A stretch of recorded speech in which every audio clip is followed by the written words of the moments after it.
domesticated species is one which has been tamed by another species. Well, until we get an invasion from Mars, we shall not be tamed by another species.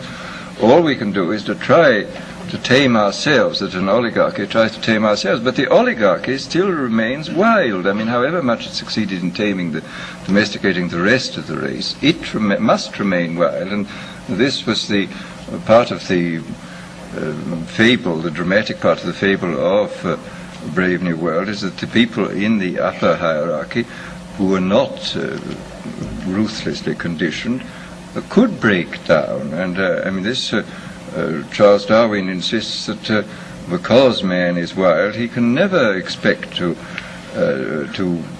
domesticate himself, because the people on top will always be undomesticated and will sooner or later always run wild. Well, I think there's a good deal to be said for this this point of view in regard to the permanence of any dictatorship. Yes, I have a question.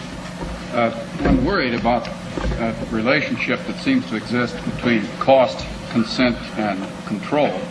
If a government wants to control its people, of course its job will be easier if they are more willing to consent, and the job will be correspondingly more costly if the corresponding consent isn't there. Could you make a few remarks about the economic feasibility of introducing biological controls of the sort you talk about? I don't know. I mean, wouldn't it, I would have thought in some ways it would be cheaper than maintaining very large security forces and concentration camps and so on. I mean, just as in asylums, chemical control is a great deal simpler and cheaper than physical control. I mean, the bad old days of straight jackets and manacles and so on required quite a lot of people to handle the insane, whereas the tranquilizers seem to require much fewer. I mean, that you can get equal results with simpler and certainly pleasanter means. I have no idea about the actual cost situation, but it seems to me that it might actually be cheaper. I don't know. Well, I see that some of you are leaving for your 4 o'clock classes. Now, I will give you the opportunity to leave now. If Mr. Huxley would be willing, we might be able to entertain some questions from the floor for a few moments. Would you, sir? Certainly, yes. Well, those of you who are obliged to leave now, please retire.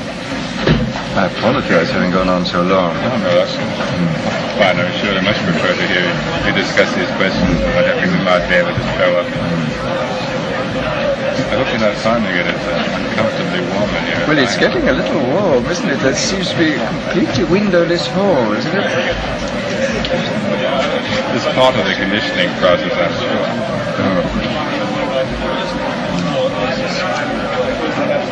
Is there any means of ventilation in this hall? I see one door there.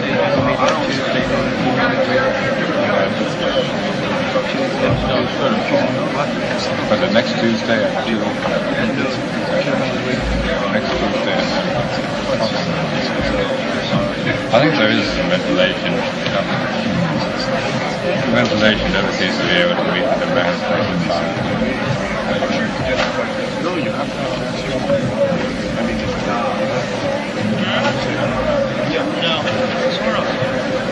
Was the conference in Santa Barbara discussing some of the developments, the new drugs? And no, they were mainly discussing, I mean, there was a lot about the problem of bringing technology to the underdeveloped countries. They had a lot of people from the United Nations there. A very able man who was a Vietnamese called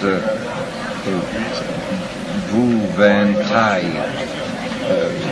Charming man. He was spoke English with a strong French accent because he'd learned his economics in Paris, and he was very interesting. I mean, he said, I'm speaking to you like a rat with electrodes in my brain because I speak from the inside. I'm not one of the experimenters on the outside. So, and he was very interesting about it. I mean, about the difficulty that when you do introduce, say, one area of highly evolve technique into one of these backward countries, you create an enormous gap between the people who run this thing and profit by it and the mass of the population.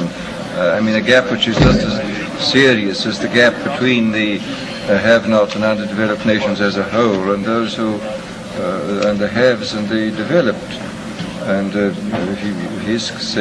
what he was saying was that you must have an adaptation of technique which shall be suitable for these people and not try to bring in what you have already. But he says very little work has been done in this field.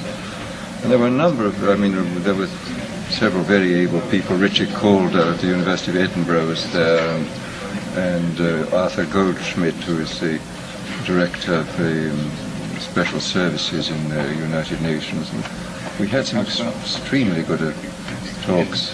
Bring that up, Sheldon. But I have one question here, which is, well, this is essentially the question which Mr. Huxley addressed himself to in his last statement, is that how will control over the techniques being transmitted from one group to another? Apparently referring to how to the controller's techniques be transmitted from one elite, one generation of elite to another. Would you wish to comment further on this question? I know you did speak to it just before. Well, I don't think so. I mean, I do think there will clearly be a difficulty.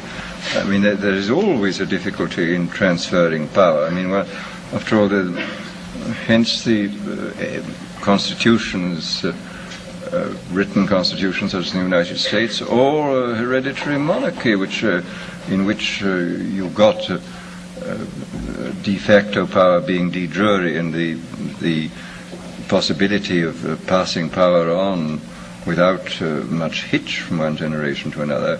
It may be that in a thoroughly well-controlled dictatorship, the problem of power at the top, the struggle for power, would not take place. But even there, I mean, simply because the oligarchy is itself not subjected to the extremes of conditioning, because it must retain a certain freedom in order to be able to make adequate decisions.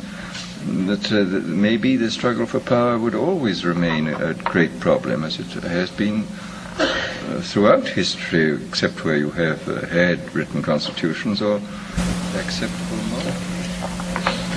Yes, Dr. Huxley, would you adhere to the view or comment on the view that it's precisely the American society of Western democracy is particularly susceptible to this type of brave new world, for the following reason: that society is conditioned to adhere to a great degree of social conformity.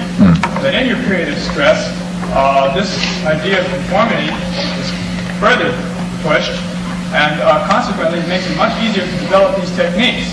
And that it seems that politically, the extremities, there's a growing feeling that we have to do away with the extremities, and we have to keep on going the central path. And this would seem to me to make this much easier for a type of dictatorship, as you said, to slowly, using the mass media that we're developing, mold the population.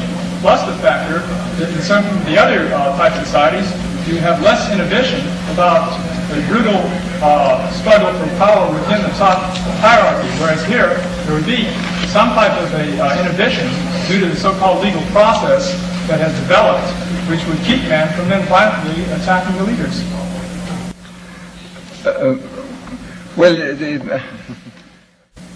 This business about conformity, I just don't know. It seems extremely difficult, certainly for me, to judge whether there is a higher degree of conformity here and now than there has been in other places and in the past.